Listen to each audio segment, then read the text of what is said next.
우리는 살아가면서 다른 사람에게 저 사람이 믿음이 있다, 믿음이 없다, 이런 이야기를 잘 합니다.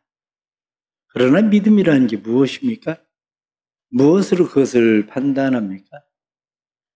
농구 선수나 축구 선수에게 저 사람이 실력이 있다, 실력이 없다, 그런 말을 한다면 어떤 것이 실력이 있고 어떤 것이 실력이 없는지는 사람은 누구나 분명하게 압니다.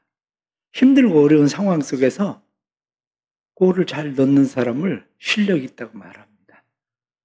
그런데 결정적인 때 골을 잘 넣지 못하는 사람은 아무리 실력이 있다고 자랑을 해도 넌 실력 없는 거야, 그렇게 이야기할 수밖에 없습니다.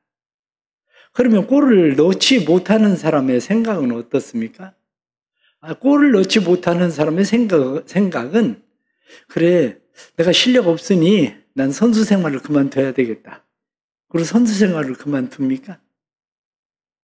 코치 때문에 그렇다, 감독 때문에 그렇다, 그렇게 얘기하고 선수 생활을 그만두는 사람은 없습니다.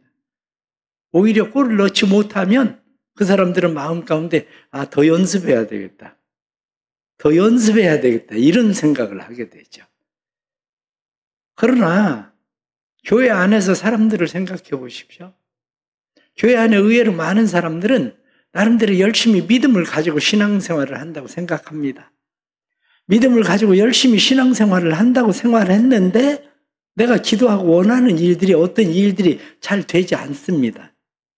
그러면 그 사람들은 그런 하나님이 어디 있어? 신앙생활을 그만둡니다. 그러면서 본인은 믿음이 있다고 생각을 해요. 근데 그건 믿음 아닙니다. 왜냐하면 믿음은 기적이 사라진 곳에 하나님의 말씀으로 다시 시작할 수 있는 것이 믿음입니다. 사람들이 더 이상 기적을 기대할 수도 없다고 생각하는데 하나님의 말씀을 붙들고 시작할 수 있는 사람, 그게 바로 믿음 있는 사람입니다.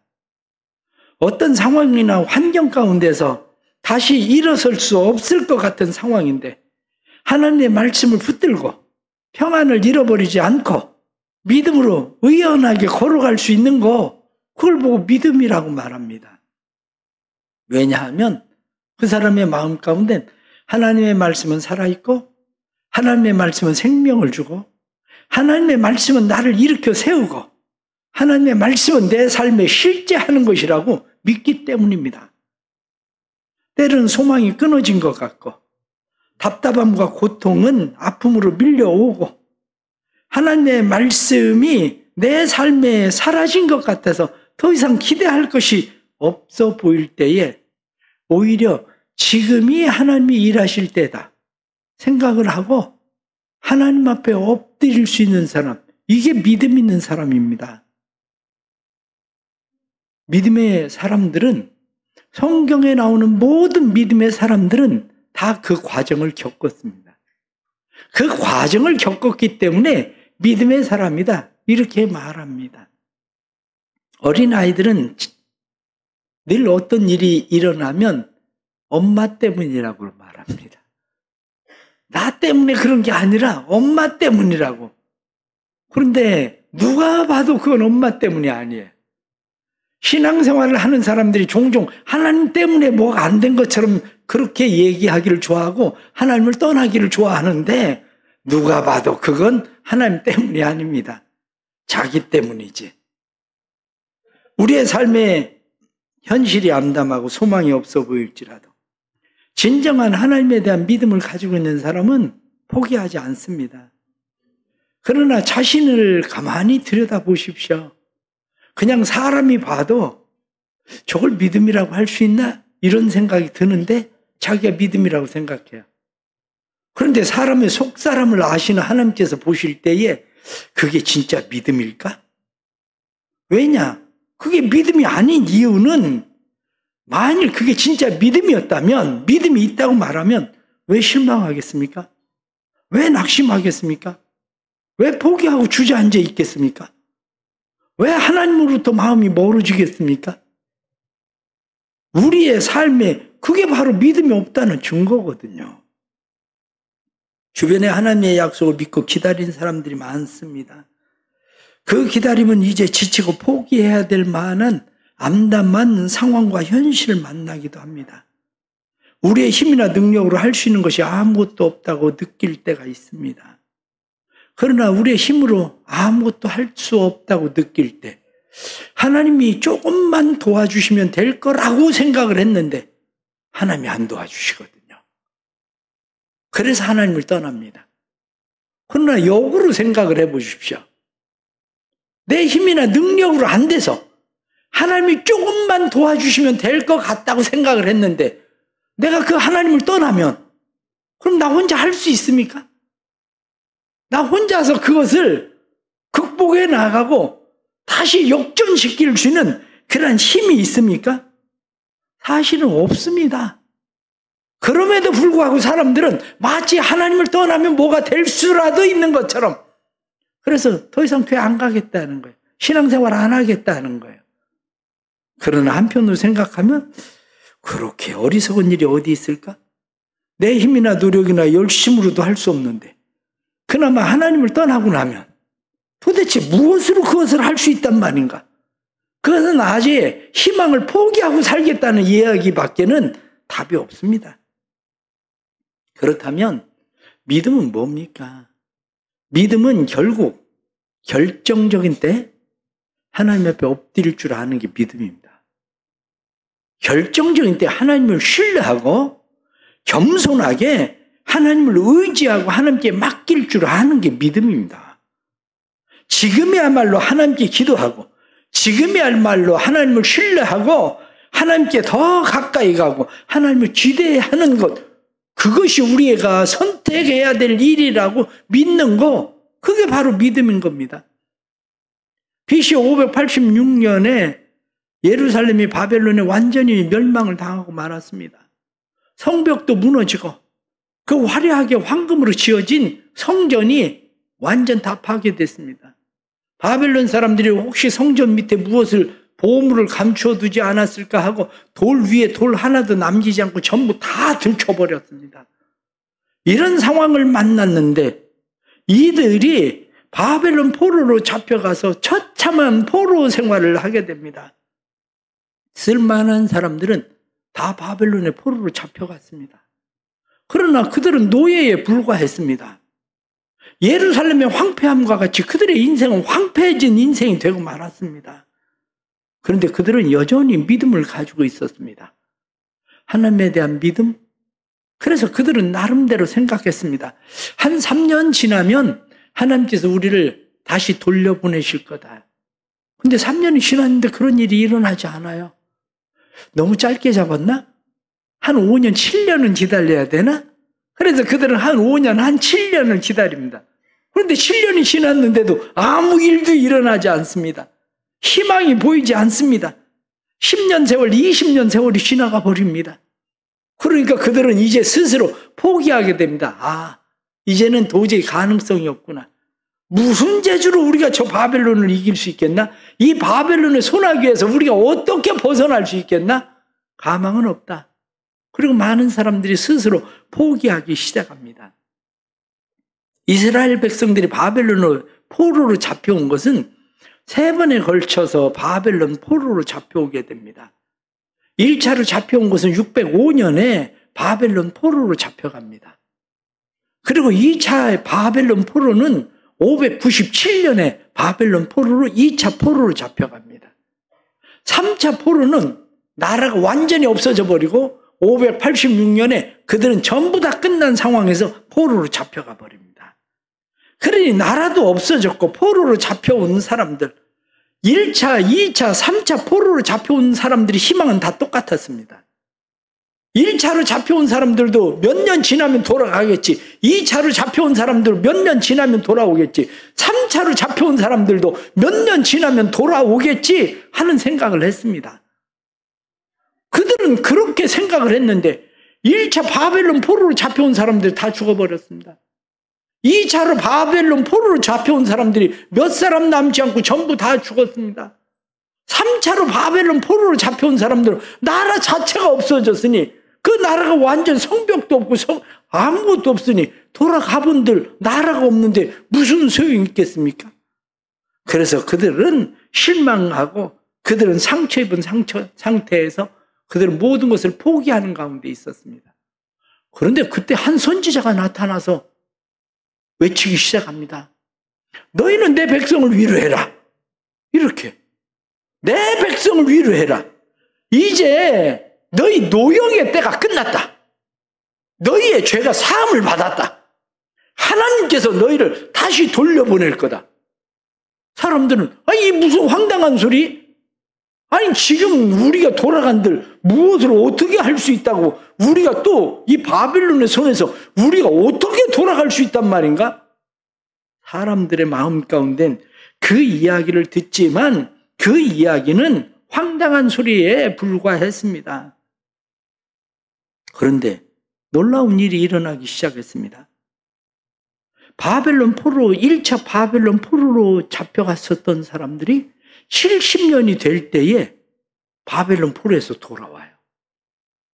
3차 바벨론 포로로 잡혀갔었던 사람들이 그때가 언제냐면 이스라엘 백성들에게 희년 50년이 되면 모든 것을 다시 돌려보내는 희년입니다. 그때가 돼서 이스라엘 백성들이 다시 바벨론에서 돌아오게 된 겁니다. 그래서 1차 바벨론 포로 귀환이 536년에 1차 바벨론 포로로 잡혀갔던 사람들이 70년 만에 3차 바벨론 포로로 잡혀갔던 사람들이 50년 만에 그들이 바벨론에서 돌아오게 됩니다. 그리고 나서 2차로 바벨론 포로에서 돌아오는 일들이 일어나고 3차로 바벨론 포로에서 돌아오는 일들이 일어나기 시작합니다. 그러면 왜 이런 일들이 이렇게 일어납니까? 그 이유는 다른 데 있지 않습니다. 이스라엘 백성들이 하나님의 말씀을 자의적 해석을 해서 그래요. 내 생각으로 해석해서 조금 있으면 돌아갈 것이다. 조금 있으면 돌아갈 것이다. 스스로 그렇게 생각해서 그렇습니다. 그러나 성경 예레미야 25장 11절 말씀을 보면 이 모든 땅이 폐허가 되어 놀랄 일이 될 것이며 이 민족들은 70년 동안 바벨론의 왕을 섬기리라. 여호와의 말씀이니라 70년이 끝나면 내가 바벨론의 왕과 그의 나라와 갈대아인의 땅을 그 죄악으로 말미암아 벌하여 영원히 폐허가 되게 하되 내가 그 땅을 향하여 선언한 바 곧 예레미야가 모든 민족을 향하여 예언하고 이 책에 기록한 나의 모든 말을 그 땅에 임하게 하리라. 70년이 되면 바벨론의 죄악을 내가 묶어 그들을 멸망시킬 거다. 그리고 예레미야 말대로 돌아오게 할 거다. 예레미야 29장 10절 말씀을 보면 여호와께서 이와 같이 말씀하시니라 바벨론에서 70년이 차면 내가 너희를 돌보고 나의 선한 말을 너희에게 성취하여 너희를 이곳으로 돌아오게 하리라. 하나님은 계속해서 70년이 차면 돌아올 거다. 이렇게 말씀을 하십니다. 그것을 역대하 26장 21절 말씀에 이에 토지가 황폐하여 땅이 안식년을 누림같이 안식하여 70년을 지냈으니 여호와께서 예레미야 입으로 말씀하신 말씀이 이루어졌더라. 70년. 그런데 자의적 해석을 하는 사람들은 3년 있으면 돌아갈 거야. 한 7년 있으면 돌아갈라나? 한 10년 되면 돌아갈까? 이렇게 생각하다가 그 일이 이루어지지 않으니까 이제 할 수 없네. 포기해야지. 무슨 소용이 있어? 그 사람들은 그래서 포기했다는 겁니다. 혹시 여러분들은 하나님의 말씀을 자의적 해석을 하고 있는 것은 아닌지 생각을 해보십시오. 하나님께서 내게 주시는 말씀을 내가 자의적으로 내 생각대로 내 뜻대로 내 계획대로 거기에 맞추어서 하나님이 그렇게 해 주실 거라고 혹시 생각하고 있는 것은 아닌지 우리가 하나님의 말씀을 좀 더 신중하게 말씀을 생각해야 됩니다. 역대하 26장 말씀을 보니까 예레미야 입으로 하신 말씀을 이루려고 여호와께서 바사의 고레스 왕의 마음을 감동시키며 그가 온 날에 공포도 하고 조서도 내려 이르되 바사 왕 고레스가 이같이 말하노니 하늘의 신 여호와께서 세상 만국을 내게 주셨고 나에게 명령하여 유다 예루살렘의 성전을 건축하라 하셨나니 너희 중에 그의 백성된 자는 다 올라갈지어다. 바벨론이 페르시아의 멸망을 당합니다. 페르시아 왕인 고레스가 바벨론에 있었던 모든 사람들에게 이야기합니다. 예루살렘으로 돌아가라. 하나님이 내게 명령하시기를 예루살렘 성전을 다시 건축하라고 말씀하셨으니 너희가 가서 성전을 건축하라. 이렇게 말씀하는 겁니다. 사람들의 마음 가운데는 그게 믿어지지 않아요. 이게 말이 되나? 이게 과연 이루어질까? 이렇게 생각할 때 선지자는 말합니다. 너희는 풀과 꽃과 같이 시들고 말라버리는 사람이다. 그러니 사람의 말을 듣지 말고 사람을 의지하지 말고 변하지 않는 영원하신 하나님의 말씀을 의지하고 신뢰하라. 그러면 말씀대로 너희는 다시 예루살렘으로 돌아갈 것이다. 왜냐하면 그의 말씀은 그대로 이루어질 것이기 때문이다. 그렇습니다. 사람의 생각이나 사람의 말이 중요한 게 아니라 하나님의 말씀이 중요하다는 겁니다. 하나님의 말씀대로 이루어진다. 이렇게 말하고 있는 거죠. 삶이 피곤하고 힘들고 가능성들이 사라져버릴 때에 들어야 되는 소리는 세상의 소리가 아닙니다. 세상의 소리를 들으면 우리는 세상에 더 달라붙습니다. 세상에 달라붙으면 우리는 일어설 힘이 없습니다. 세상에 달라붙으면 우리는 모든 것을 포기해야만 됩니다.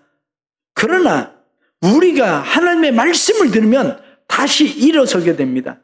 어거스틴은 이야기하기를 우리가 어디서 넘어졌든지 넘어진 곳에서 하나님의 말씀의 지팡이를 붙들고 다시 일어서야 할 것입니다. 어디에서 넘어졌습니까? 어디에서 무너졌습니까? 하나님의 말씀을 붙들고 다시 일어나라. 그러면 하나님의 말씀은 우리를 피곤하거나 곤비하게 하지 않고 우리를 달려가게 하시는 독수리 날개치며 올라감같이 올라가게 하시는 분이 바로 하나님이시다. 성경은 우리에게 그렇게 말씀하고 있는 것입니다. 기억하십시오. 하나님은 인생이 아니라 시건하지 않습니다. 하나님의 말씀은 살아있는 말씀입니다. 하나님의 말씀은 힘 있는 말씀입니다. 하나님의 말씀은 능력이 있습니다. 하나님의 말씀은 살리는 힘이 있고 변화시키는 힘이 있습니다. 우리를 다시 일으키시고 우리를 다시 걷게 하시고 우리를 다시 달리게 하시는 말씀이 바로 하나님의 말씀입니다. 하나님의 말씀이 우리를 회복시키고 우리 안에 믿음의 담력을 주시고 그 말씀이 우리의 삶에 실제되게 하는 것, 그것은 바로 하나님의 말씀만이 우리의 삶에 그러한 은혜를 베푸시는 것을 기억하고 우리의 육체적인 힘과 의지와 노력, 열심, 그것은 한계가 있지만 오직 하나님의 말씀만이 우리를 살게 하신다는 것을 믿고 살아갈 수 있기를 바랍니다. 그러려면 하나님의 말씀이 개인화되어야 됩니다. 하나님의 말씀이 개인화된다는 이야기는 하나님의 말씀이 내게 주시는 말씀이어야 돼요. 나한테 하시는 말씀. 하나님의 말씀이 개인화되는 것뿐만 아니라 하나님의 말씀이 생활화되어야 됩니다. 하나님의 말씀이 생활화된다는 것은 하나님의 말씀이 내 삶에 실제되는 말씀, 그대로 이루어지는 말씀이라는 것을 믿어야 된다. 그리고 그 믿음으로 행해야 된다 하는 말씀입니다. 사랑하는 성도 여러분, 때로는 피곤하고 지쳐서 아무것도 할 수 없다고 생각될 때, 감당하기 어려운 일들을 만났을 때에 내 안에 생명력이 떨어진 것은 결국 하나님의 말씀이 내 안에 약화된 겁니다. 하나님의 말씀의 생명력이 내 안에서 약화되면 다시 일어날 힘을 잃어버립니다. 그러면 사람은 자기 사랑에 똘똘 뭉치게 됩니다. 오직 나밖에는 보이지 않아요. 다른 사람들은 보이지 않아요. 그러니까 내가 세상에서 가장 불쌍한 사람이고 내가 세상에서 가장 가난하고 가장 못 사는 사람처럼 보이고 세상에서 나만 모든 것이 할 수 없는 그런 사람인 것처럼 보여지게 되는 겁니다. 그러나 자기 사랑에 똥돌 뭉친 그런 삶이 아니라 우리의 영혼의 탈진이 아니라 다시 하나님을 믿고 의지하고 우리가 살아가야 됩니다. 그래서 성경은 우리에게 하나님이 어떤 분이냐 이렇게 말씀할 때 내 백성을 위로하라 이렇게 말씀하신 것처럼 하나님은 위로의 말씀으로 우리를 살리시는 하나님이십니다. 시편 119편 50절 말씀 보면 이 말씀은 나의 곤란 중에 위로라. 주의 말씀이 나를 살리셨도다. 욥기 21장 2절 말씀 보면 너희는 내 말을 자세히 들으라. 이것이 너희의 위로가 될 것이라. 시편 86편 17절 말씀에 여호와여 주는 나를 돕고 위로하시나이다. 그렇습니다. 하나님이 위로의 하나님이시고 하나님이 우리를 위로하십니다. 하나님이 우리를 돕고 위로하시는 것을 로마서 15장 5절 말씀에 인내와 위로의 하나님이, 고린도후서 1장 3절 말씀에 우리 주 예수 그리스도의 하나님이시오 자비의 아버지시오 모든 위로의 하나님이, 하나님은 모든 위로의 하나님. 그래서 이사야 51장 12절 말씀에 너희를 위로하는 자는 나, 곧 나니라. 내가 너희를 위로하는 자다. 그렇습니다. 하나님의 위로를 얻으면 삽니다. 하나님의 위로를 얻으면 힘을 얻습니다. 일어서서 다시 걸어갈 수 있습니다. 그러기에 이사야 66장 13절 말씀 보니까 어미가 자식을 위로함같이 내가 너희를 위로할 것인즉 너희가 예루살렘에서 위로를 받으리라. 하나님이 우리를 위로하시는데 어디서 위로하십니까? 예루살렘에서 위로하리라. 예루살렘에서 위로를 받으리라. 여러분들은 어디에서 위로를 받습니까? 하나님의 말씀에 위로를 받는 것이 예루살렘, 곧 교회입니다. 그런데 힘들고 어려워서 할 수 없어서 하나님을 떠나면 어디 가서 위로를 받겠다는 겁니까? 의외로 많은 사람들이 내 생각대로 내 뜻대로 안 되니까 그럼 세상에 나가서 어떻게 해보면 될까? 그리고 세상에 나가보지만 세상에선 우리의 삶에 그렇게 위로를 베푸는 곳이 없습니다. 고린도후서 1장 4절 말씀에 우리를 모든 환난 중에서 우리를 위로하사 우리로 하여금 하나님께 받는 위로로서 모든 환난 중에 있는 자들을 능히 위로하게 하시는 이시로다. 하나님은 우리를 위로하실 뿐만 아니라 우리로 하여금 다른 사람들을 위로하게 하시는 하나님이시라는 겁니다. 하나님의 위로가 여러분들 안에 나타나길 바랍니다. 그것이 개인화돼야 돼요.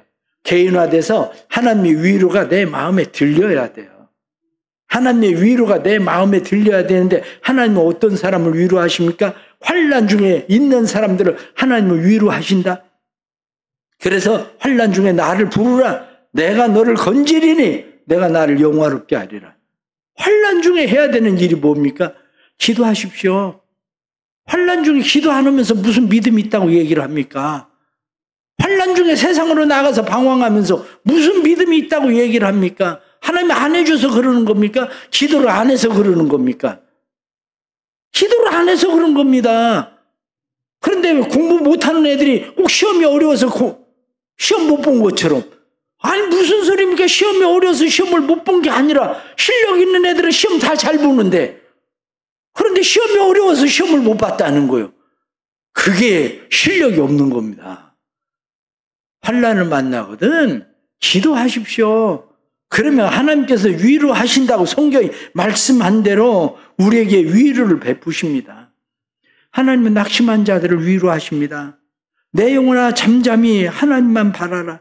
대저 나의 소망이 저를 쫓아 나는도다. 내 영혼아 내가 어찌하여 낙심하며 불안해하는가? 너는 여호와를 바라라. 성경이 말씀한 대로 낙심하지 말고 하나님의 말씀을 받아들이고 하나님을 바라보십시오. 그게 믿음입니다. 두려움 중에 있는 사람들을 하나님 위로하십니다. 세상에 두려운 일이 얼마나 많습니까? 사람들은 별거 아닌 것처럼 두려워하는 거, 때로는 아이고 뭐 저까지 걸 가지고 뭘 저렇게 무서워하나 이렇게 생각해도 바퀴벌레도 무섭습니다. 쥐를 만나보세요. 얼마나 무서운지. 공룡을 만난 것보다 더 무섭습니다. 쥐를 만나면. 세상이 그런 겁니다. 세상에 두려움이 있는 사람들에게 하나님은 두려워 말라. 내가 너와 함께함이라. 놀라지 말라. 내가 내 하나님이 됨이라. 그런 말씀하시면서 하나님께서 두려워하지 말라고 말씀하시지 않습니까? 이 말씀이 개인화, 이 말씀이 내 삶의 생활화가 돼야 되는 겁니다. 하나님은 근심 중에 있는 사람들을 위로하십니다. 근심 걱정 없는 사람이 어디 있겠습니까? 그러나 성경은 아무것도 염려하지 말고 오직 모든 일에 기도와 간구로 너희 구할 것을 감사함으로 아뢰라. 그러면 평강의 하나님이 너희 마음과 생각을 지키시리라. 이렇게 말씀하신 대로 기도하면 마음과 생각을 지키시는 하나님의 위로가 우리 안에 들어옵니다. 때로는 죄를 지었어도 문제되지 않습니다. 심각한 죄를 지었어도 하나님 우리에게 말씀하시기를 오라 우리가 서로 변론하자. 너희 죄가 주홍 같을지라도 진홍 같을지라도 양털과 같이 흰눈과 같이 내가 만들겠다. 하나님은 우리가 우리의 죄를 자백하면 미쁘시고 의로우신 하나님께서 모든 불의에서 우리를 깨끗하게 하시겠다고 약속하지 않습니까? 그러니까 그 하나님의 말씀을 믿고 의지하고 신뢰하고 살아가는 겁니다. 세상에 무엇이 두렵습니까? 세상에 무엇이 우리를 짓누르고 있습니까? 때로는 건강의 문제, 아니면 경제적인 문제, 사람과의 관계 문제, 앞을 알지 못하는 캄캄한 문제. 그러나 이 모든 문제들 속에서 진정으로 우리를 위로하시는 주님은 나는 부활이요 생명이니 나를 믿는 자는 죽어도 살겠고 살아서 나를 믿는 자는 영원히 죽지 아니하리라. 그리고 말씀합니다. 너희는 마음에 근심하지 말라. 하나님을 믿으니 또 나를 믿으라. 이렇게 말씀하신 것처럼 우리가 가져야 되는 것은 세상에서 상하고 상처 입고 지치고 낙심하고 실패하고 좌절하고 우리의 마음이 저 나락 끝으로 떨어졌을지라도 그곳에서 하나님을 바라보고 신뢰하고 그분을 의지하면 하나님께서 우리의 마음에 힘을 주시고 용기를 주시고 소망을 주시고 위로로 우리를 일으켜 세우는 일들이 일어난다. 성경 그렇게 말씀하는 겁니다. 의외로 그러나 많은 사람들이 하나님의 약속의 말씀이 없습니다. 하나님의 약속의 말씀이 없으니까 자의적 해석을 자꾸 하게 됩니다. 결혼할 때 혹시 목사님이 주례를 서서 결혼하신 분들이 이 가운데도 의외로 많을 겁니다. 그런데 목사님이 주례를 서시고 축도하시면서 여러분들에게 축복하신 말씀을 기억합니까? 아마 없을 겁니다. 저도 기억 잘 못해요. 그런데 그러면 결혼 생활이 힘들고 어려울 때 그 약속이 어떻게 생각이 납니까? 하나님께서 내게 주시는 결혼할 때 내게 주신 약속의 말씀이 아이가 없어서 내가 하나님 앞에 열심히 기도합니다. 하나님 아이를 하나 주세요. 선물로 주세요. 그리고 열심히 기도했는데 아이를 낳았어요. 하나님 아이를 그냥 주십니까? 아이를 낳을 때 하나님께서 내게 주시는 약속이 있어요. 그런데 그 약속의 말씀이 내 안에 살아있으면 애가 공부 좀 못하면 어떻습니까? 애가 요즘 좀 문제 좀 일으키면 어떻습니까? 아니 애가 장래성이 좀 없어 보이면 어떻습니까? 내 안에 하나님의 약속의 말씀이 살아있으면 약속의 말씀대로 이루어지는 거지. 그게 왜 문제가 됩니까? 우리가 살아가면서 질병에 있었던 사람이 질병 가운데서 하나님 앞에 열심히 기도하고 노임을 받습니다. 그런데 그냥 노임 받지 않습니다. 하나님의 약속이 있습니다. 그런데 그 약속의 말씀이 있는 사람은 또다시 몸이 연약해지는 것 같아도 두려워하지 않습니다. 왜냐하면 하나님의 약속의 말씀이 내 삶에 이루어질 때까지 내가 너를 통해서 영광을 보리라. 그리고 말씀하는 것처럼 내가 내 가정을 통해서 영광을 보리라. 내가 내 자녀를 통해서 영광을 보리라. 내 사업을 통해서 영광을 보리라. 그런 말씀하신 대로 하나님의 약속의 말씀은 지금도 유효한 겁니다. 그래서 그 말씀대로 우리의 삶에 이루어지는 거지 내 생각대로 이루어지는 게 아닙니다. 내 감정대로 이루어지는 게 아닙니다. 그러기에 모든 사람들은 하나님의 약속의 말씀을 믿고 의지하고 신뢰하고 확신해야 됩니다. 하나님의 약속의 말씀은 우리에게 구원을 주십니다. 하나님의 약속의 말씀은 우리로 하여금 바르고 의롭게 고든 길로 말씀을 쫓아 그냥 살게 하시는 것이 바로 하나님의 말씀입니다. 하나님의 말씀은 온전하게 한다. 우리로 하여금 준비시켜서 그 일을 완전히 이루고 성취하는 것이 하나님의 말씀이다. 이렇게 우리에게 말씀하시는 거죠. 오늘 주시는 말씀을 생각하면서 세상을 살아가면서 실패하지 않는 사람이 어디 있겠습니까? 상처받지 않는 사람이 어디 있겠습니까? 버림받았다고 생각하지 않는 사람이 얼마나 되겠습니까? 그러나 그런 모든 사람들이 하나님의 약속의 말씀만 붙들고 믿고 의지하고 신뢰할 수 있다면 하나님의 말씀은 살리는 말씀입니다.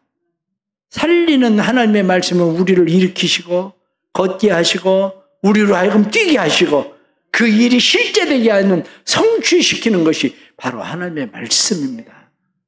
사랑하는 성도 여러분, 오직 하나님의 말씀을 믿고 의지하며 살기를 축복합니다. 뿐만 아니라 하나님의 약속의 말씀을 믿는 사람들은 다른 사람들에게 위로자가 되기를 바랍니다. 하나님이 우리를 위로하시던 것처럼 나를 통해서 위로하시는 하나님의 위로가 누군가에게로 흘러가도록 우리를 위로하시는 하나님께서 위로케 하려 하심이라 말씀한 대로 위로자로서 오늘 주시는 말씀이 우리의 삶에 실제되는 놀라운 은혜의 삶이 되기를 주의 이름으로 축복합니다. 기도하겠습니다. 하나님 아버지, 험한 세상을 가는 동안에 방황할 때가 많습니다. 사실은 믿음이 없어서 그렇습니다. 우리가 아직 어린아이와 같아서 그렇습니다. 운동선수만 돼도 골을 넣지 못하면 더 훈련해야 되겠다, 더 연습해야 되겠다 생각하는데 우리는 하나님이 내 생각대로 내 뜻대로 해주지 않는다고 우리는 하나님을 떠나버립니다. 하나님의 위로가 있는 교회를 떠나버립니다. 우리는 세상에서 상처 입고 버림받은 사람들처럼 내 동댕이 쳐 버려질 때도 있습니다. 그러나 그때 우리를 찾아오시고 우리를 일으키시고 위로하시고 걷게 하시는 분은 하나님이신 것을 믿게 해주시고 하나님의 말씀을 붙들게 해 주옵소서. 넘어진 곳에서 말씀의 지팡이를 짚고 일어서게 해 주옵소서. 그래서 우리의 삶이 다시 힘을 얻게 해주시고 하나님의 은혜의 회복을 볼 수 있도록 도와주옵소서. 이스라엘 백성들이 돌아갈 수 없으리라고 생각하던 그때에 하나님께서 고레스 한 사람을 통해서 이스라엘 백성들을 돌아가게 하시던 것처럼 우리는 많은 수단과 방법이 있어야 될 것처럼 생각하지만 하나님은 누군가 한 사람을 통해서 그 일을 이루시고 성취하시는 하나님이신 것을 믿습니다. 우리의 삶을 도와주셔서 하나님의 말씀이 실제되게 하시고 하나님의 말씀이 살아있는 말씀 되게 하셔서 우리를 다시 일으켜 세우고 우리로 하여금 걷게 하시고 뛰게 하시고 살게 하시는 역사가 일어나도록 도와주옵소서. 예수님의 이름으로 기도드리옵나이다. 아멘.